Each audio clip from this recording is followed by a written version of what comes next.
السلام علیکم ورحمۃ اللہ وبرکاتہ۔ حامداً ومصلیاً اما بعد، محترم سامعین و ناظرین، جیسا کہ میں نے آپ تمام حضرات سے وعدہ کیا ہے کہ مسلک اہل حدیث جو اصل اسلام ہے اور جس کا منہج سب سے صحیح اور سب سے برحق کتاب اور سنت کا منہج ہے، اس کے بارے میں آپ حضرات کو یہ بتاؤں کہ تاریخ کے مختلف ادوار میں علماء نے، محدثین نے اور اہل علم و انصاف نے کیا کیا چیزیں لکھی ہیں۔ الحمدللہ اس سلسلے میں نے ایک رسالہ، بلکہ مختصر رسالہ ترتیب دیا ہے، جس میں تمام علماء کے اقوال اور ان کی باتیں جو خاص اور صحیح مراجع سے ثابت ہیں ان کو ذکر کرنے کی کوشش کی ہے، اور کچھ چیزیں اگر باقی ہیں تو انشاءاللہ اس کو بھی پورا کیا جائے گا۔ اس درس میں انشاءاللہ جستہ جستہ یہ چیزیں آپ حضرات کے گوشے گزار کی جائیں گی، تاکہ مسلک اہل حدیث کی حقانیت ثابت ہو اور وہ تمام اعتراضات دفع ہو جائیں جو لوگوں کے ذہنوں میں یہ کہہ کر کے پیدا کیے گئے ہیں کہ یہ مسلک صرف چند سالوں کی پیداوار ہے، یا یہ کوئی نیا فرقہ ہے، یا یہ انگریزوں کی پیداوار ہیں۔ اس لیے ان تمام حقائق کی نقاب کشائی کے لیے اور ان تمام اعتراضات کا دفاع کرنے کے لیے انشاءاللہ العزیز آپ ہمارے فیس بک لائیو سے روزانہ جڑ جائیں۔ یہ درس 10 سے 11 کے بیچ میں صبح انشاءاللہ العزیز جاری اور ساری رہے گا، اور جو حضرات اس کتاب کو پڑھنا چاہیں انشاءاللہ چند دنوں میں PDF پر بھی دستیاب ہوگی اور مطبوع شکل میں بھی دستیاب ہے۔ نسخے پہنچنے کے بعد انشاءاللہ العزیز لوگوں تک پہنچانے کی کوشش کی جائے گی۔ اللہ آپ تمام لوگوں کو جزائے خیر عطا فرمائے۔ سب سے پہلی بات یہ ہے کہ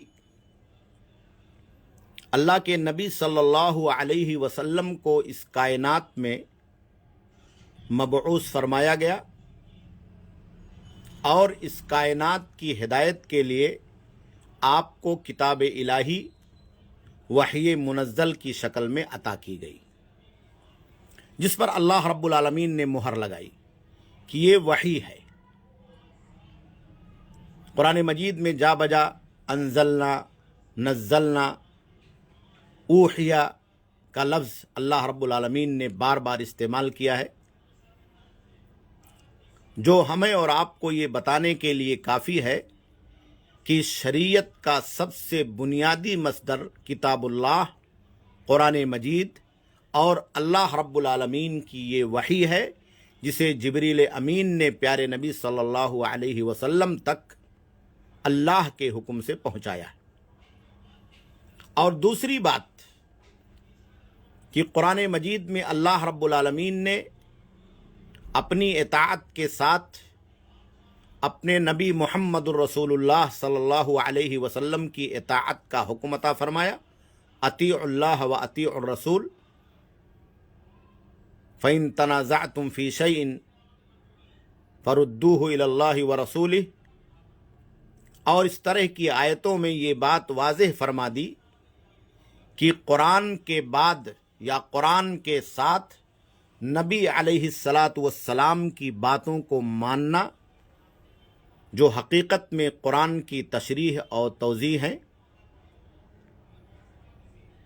اللہ رب العالمین نے قرآن مجید کے اندر بیان فرمایا وَأَنزَلْنَا إِلَيْكَ الذِّكْرَ لِتُبَيِّنَ لِلنَّاسِ مَا نُزِّلَ إِلَيْهِمْ۔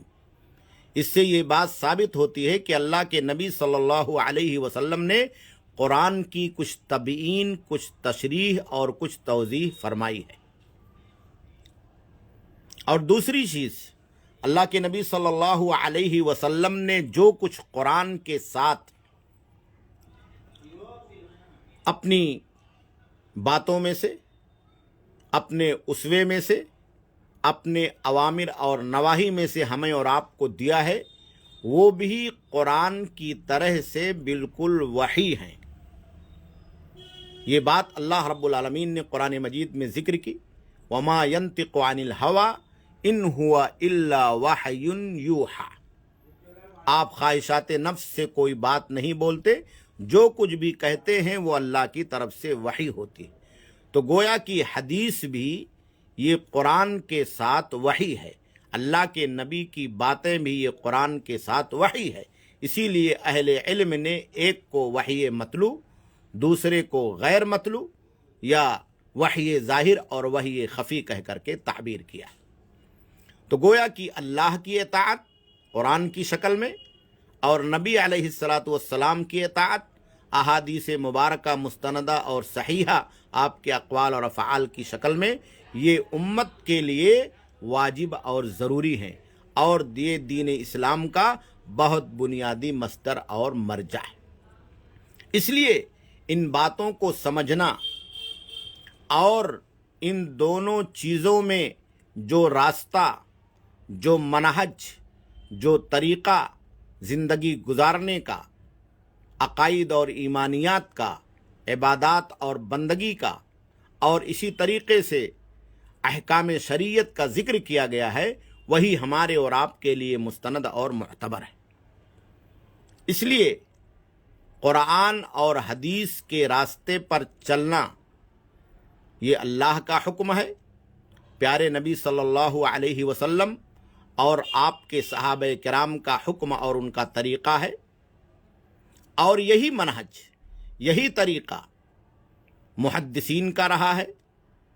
یہی طریقہ اس سے پہلے خیر القرون کے صحابہ، تابعین اور تبع تابعین کا رہا ہے، اور یہی طریقہ ائمہ اربعہ اور فقہائے کرام کا رہا ہے، جو امت میں پیشوان دین کے نام سے جانے اور مانے جاتے ہیں۔ اور یہی منہج پوری دنیا کے اندر اس جماعت کا رہا ہے، اس مسلک کا رہا ہے جس کو اہل حدیث کہا جاتا ہے، اہل السنہ کہا جاتا ہے، اہل الاثر کہا جاتا ہے، یا سلفی کے نام سے جانا جاتا ہے۔ گویا کہ سب کا منہج قرآن اور حدیث، جس کی اتباع